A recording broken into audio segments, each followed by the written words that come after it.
Use the Royal Navy to return the boat people. Will it work?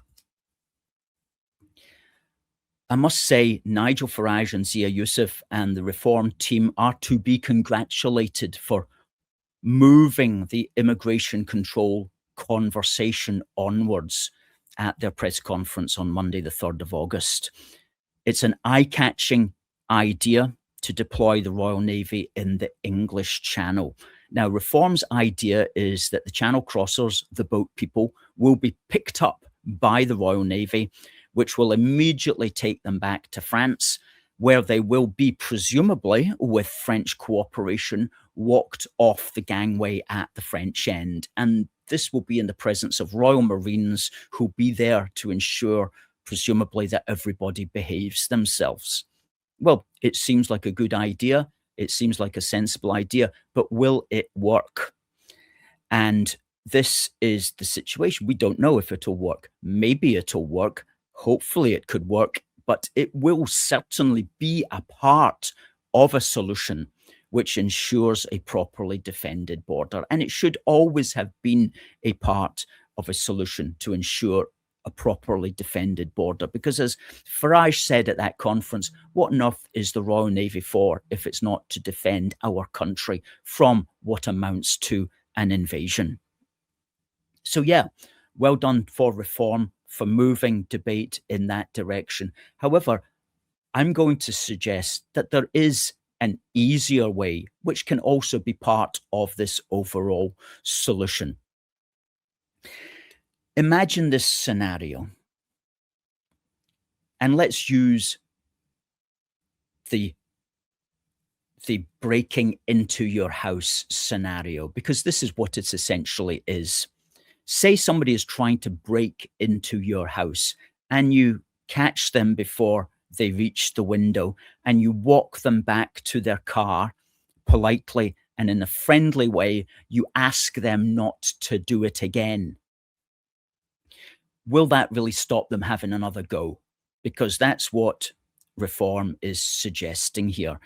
Well, I'd put it to you that if they've come all the way from the other side of the world to rob your house or to break into your house, and you walk them back to the pavement and you say, don't try that again, then chances are they're going to try it again.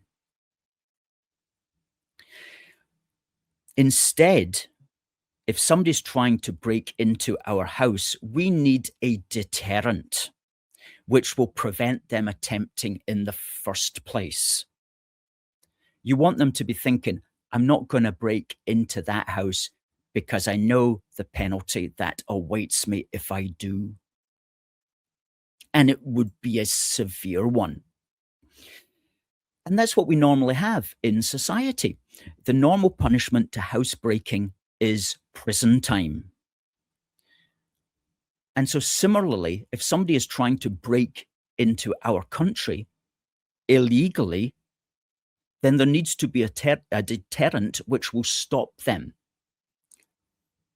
If someone is trying to break into our country, there needs to be a deterrent which will stop them from ever trying. So that's the answer. If somebody is caught breaking into the country, they must go to prison.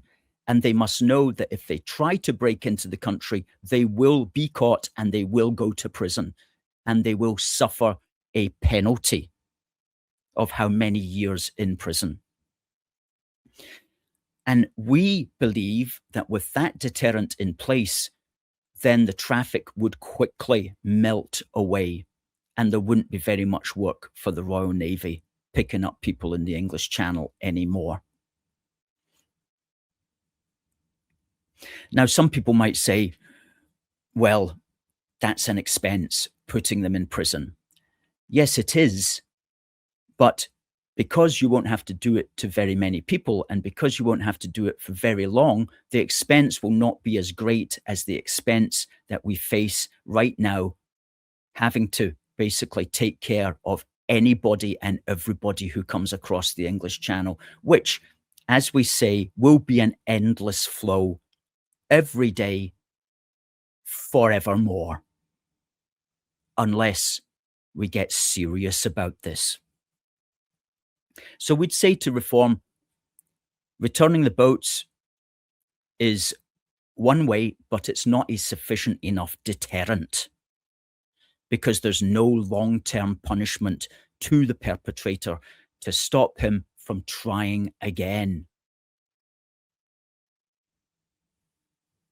And folks, we laid all this out in our book, Protect Our Country, Policies to Stop Mass Immigration. We released it on the beach of Dover last July 2025. And you just need to search Amazon for Protect Our Country, and you can get it in print or in ebook. And the print is only $12.99. We're literally giving it away. And in chapters 9 and 10, we explain and we work through how this whole process could happen and what needs to be done to ensure its safety.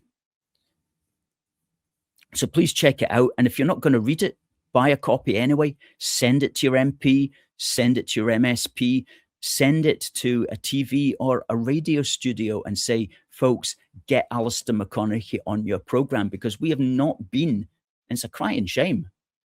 This was released over a year ago and we've not been on any program whatsoever talking about it and talking about this solution. And surely time is right for it to be spoken about now. So folks, please, let's get us on GB News, Talk TV, STV, any TV channel. Let's get on it and talk about this, folks.